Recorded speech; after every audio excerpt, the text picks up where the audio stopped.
વિસાવદરનો ચૂંટણી જંગ ખૂબ જ દિલધડક, રોમાંચક અને રોચક છે. આખા ગુજરાતની એના ઉપર નજર છે, દેશની વિસાવદરની પેટા ચૂંટણી ઉપર નજર છે.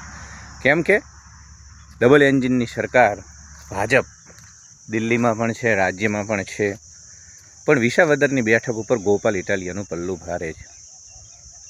ભાજપ ત્યાં વામણી સાબિત થતી હોય, નબળી સાબિત થતી હોય એવું આપણને લાગી રહ્યું છે. ભાજપ અને કોંગ્રેસ કોઈ એવી ભૂલ કરવા નથી માગતા કે ગોપાલ ઇટાલિયાને ત્યાં મોકો મળે અને એ લોકો સત્તાથી દૂર ચાલ્યા જાય. પરંતુ ભાજપે આ મોકો આમ આદમી પાર્ટીને આપ્યો.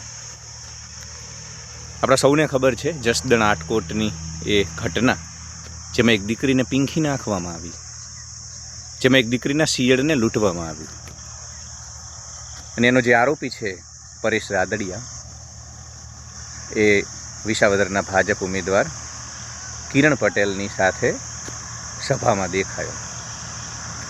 એના ફોટા સોશિયલ મીડિયા ઉપર વાયરલ થયા અને આમ આદમી પાર્ટી તેમજ કોંગ્રેસ બંને આ મુદ્દે ભાજપને ખેરવાનો પ્રયાસ કર્યો.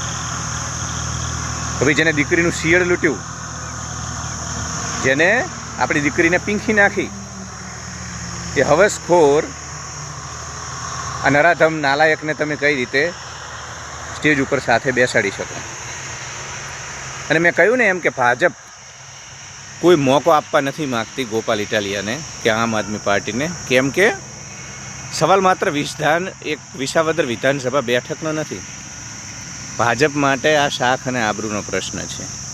પ્રદેશની નેતાગીરી માટે, કેન્દ્રીય નેતાગીરી માટે પણ આ શાખ અને આબરૂનો પ્રશ્ન છે.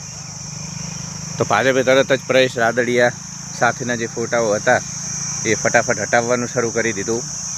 ભીનું સંકેલવાની કોશિશ કરી, ડેમેજ કંટ્રોલ કર્યું, પરંતુ 1-2 દિવસમાં ઘણી બધી જગ્યાએ પરેશ રાદડિયાના ફોટા પહોંચી ગયા અને ભાજપે ક્યાંક ને ક્યાંક એક પ્રકારનું પ્રેશર અનુભવવું પડ્યું. મિત્રો, કહેવાનું તાત્પર્ય છે કે રાજનીતિ થતી રહે, લોકો આક્ષેપ પ્રતિ આક્ષેપ કરતા રહે, કોઈ દૂધે ધોયેલા નથી. કોંગ્રેસ હોય, આમ આદમી પાર્ટી હોય, ત્યાં પણ આ પ્રકારના હવસખોર નરાધમ લોકો હોય છે. અંતે મનુષ્યની અંદર જંગલ છે અને એની જંગલિયત બહાર આવતી હોય છે. પરંતુ એક પક્ષ તરીકે પક્ષના લોકોને તો એ ભાન હોવી જોઈએ ને. પરેશ રાદડિયા બહુચર્ચિત અને પ્રખ્યાત નામ તો છે જ સૌરાષ્ટ્રમાં. તો કિરણ પટેલ હોય કે બીજી જે પણ નેતાગીરી છે વિસાવદરમાં ભારતીય જનતા પાર્ટીની, એને એટલો વિવેક તો હોવો જોઈએ ને. કે કારણ કે એવું તો શક્ય નથી કે અદૃશ્ય થઈ અને પરેશ રાદડિયા ત્યાં સભામાં જઈને બેઠો અથવા તો કેમ્પેનમાં જોડાયો. ખબર જ હોય ને, ઘણા બધા નેતાઓને ખબર જ, પણ આંખ આડા કાન કરવા, ગેંડાની ચામડી, સંવેદના રહિત થઈ જવું, એ તો રાજકારણનો ગુણધર્મ છે. તો કમસે કમ જેને આવા નિષિદ્ધ કર્મ કર્યા હોય, જેને આવા હિચકારા કૃત્ય કર્યા હોય, દીકરીને પીંખી નાખવાના, એના શિયળને લૂંટવાના, આવા લોકોને કમસે કમ તમારા પક્ષનો હિસ્સો ન બનવા દેશો. અને ક્યાંય તમારી ચૂંટણી સભાઓમાં આ પ્રકારના લોકો દેખાય તો એમને સત્વરે દૂર કરો.